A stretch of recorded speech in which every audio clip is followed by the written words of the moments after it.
Hey, what's poppin' YouTube? My name's Gray, and today on Consoletronics I'm going to be looking at the fate and fortunes of a company whose name is synonymous with the 10p piece guzzling heady days of the arcade scene in the 80s and 90s. SNK. SNK, which stood for Shin Nihon Kikaku, or New Japan Project in English, had been developing arcade games since the late 1970s, but it would be 1986 when the name would become known internationally, off the back of the success of their first breakout hit, Ikari Warriors. Ported to most home systems of the day like the Commodore and Atari range of computers, but most famously the NES, and with it, SNK had arrived, and seemingly found their niche with a slew of similar run-and-gun games and inevitable Ikari sequels, most of which, again, would see ports to the prevailing 8-bit systems of the day. Things would change drastically for the company, however, in 1990, when, either sick of seeing cut-down, feature-missing home ports of their games, or spotting an untapped and, one assumes, minted potential audience, by releasing the Neo Geo Aes. AES standing for Advanced Entertainment System, a home console that, unlike the dominant platforms of the Sega Mega Drive and recently released Super Nintendo, wouldn't just be more powerful than the 8-bit systems that come before, but would in actuality be an arcade machine in your house, playing true arcade perfect ports of SNK's most popular games. Now, I'm no expert of the arcade field, but I should probably mention the MVS, the immediate predecessor to the AES console. Arcade machines at this time having adopted the Jammer standard, which in layman's terms meant that an arcade operator could switch the games in an arcade machine by simply switching the game boards inside. SNK simplified this process further by using a cartridge system, the MVS, inside their arcades. Obviously, it was then that they saw how much money people were pumping into arcades at this time and decided to just cut out the middleman. But it would be rival arcade developer Capcom that would arguably steer the course of SNK's future with the 1991 release of Street Fighter II. This game was a watershed moment in gaming for a number of different reasons, but one of the most obvious to any visitor to an arcade centre in the years following Street Fighter II's release was the abundance of imitators and quick cash-ins.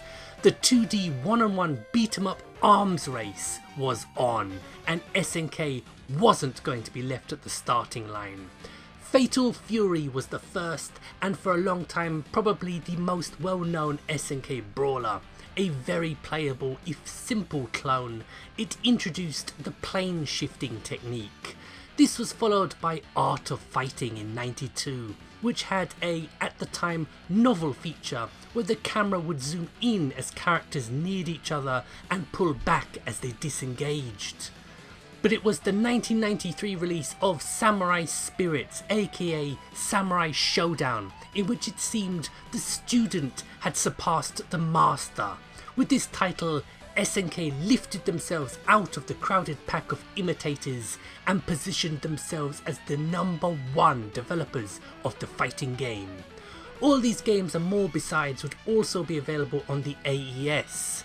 Sadly though, console gaming was always a costly hobby, but unlike the somewhat reasonable prices of Sega and Nintendo software, the £30 to £60/$dollar mark, a single AES game would be around the staggering $150 to $250 mark. A friend of mine once described SNK and Neo Geo as the Laserdisc format of video games, desirable by most, but affordable by few. Thankfully, also around this time, 16-bit ports of most of SNK's beat-em-up output would be released, with ports of Fatal Fury, Art of Fighting and World Heroes appearing on Mega Drive, Super Nintendo and even the PC Engine. Others would follow like Samurai Showdown, but something was lost in translation from the coin-ops, and those who had heard the hype surrounding many of these titles from the arcades were not impressed with what they saw on the 16 bits. However, in '93, the world of gaming was changing. New home consoles such as the CD32, CDI, 3DO and Atari Jaguar were all being released, with new systems expected from Sega and Nintendo, and electronics giant Sony announcing that they would be throwing their hat into the ring with a games machine of their own, and all of them adopting the not necessarily new but cheaper medium of CD technology. And in 1994, SNK followed suit with the Neo Geo CD. Now on paper, this was a smart move. Suddenly the stupidly expensive cartridges were replaced with normal priced CD versions.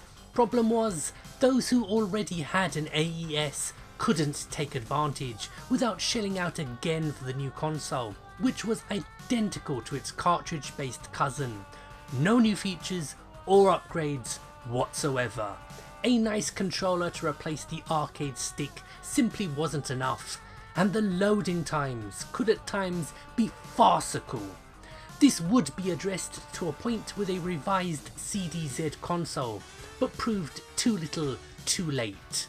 While the industry would go through the teething problems of CD gaming in its awkward FMV phase, once the Sega Saturn and more importantly the PlayStation from Sony got going in '95, the writing was on the wall for the Neo Geo.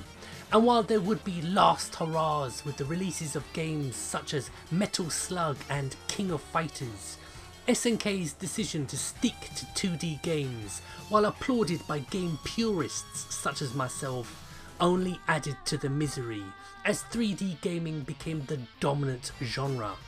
Both the AES and Neo Geo CD would be quietly discontinued in '97, but it was the shrinking of what had always been SNK's bread and butter, the arcade division, that would ultimately lead to the company's demise in 2001. But unlike many tales from the history of gaming, this one at least has a happy ending. Through a complicated series of bankruptcy and buying back their own back catalogue of IPs, SNK still exists to this day, thanks largely to the efforts of its original founder, Eikichi Kawasaki. Though the SNK brand took a knock in 2012 with the release of the Neo Geo Aes, that was all quickly forgotten about, and we've seen new entries in the King of Fighters series enjoying positive reviews on the PS4, and Metal Slug proving popular with new audiences on mobile. And while we await to see any new IPs, I for one am just happy to see one of the video game developers I've loved and followed since I first got into gaming way back in the beginning of the 90s, still active and going from strength to strength in an industry where many good and great developers and publishers have gone tits up over the years. So this has been my greatly shortened video looking at SNK and Neo Geo. I decided to leave out the section dealing with the Neo Geo Pocket so I can do a whole episode devoted to it in the future. So that's it from me, but what about you guys? What are your thoughts on this company that has played its part in the history of this industry? Let me know in the comments down below. So my name's Gray, this has been Consoletronics, more videos up soon, so thank you for watching and goodbye.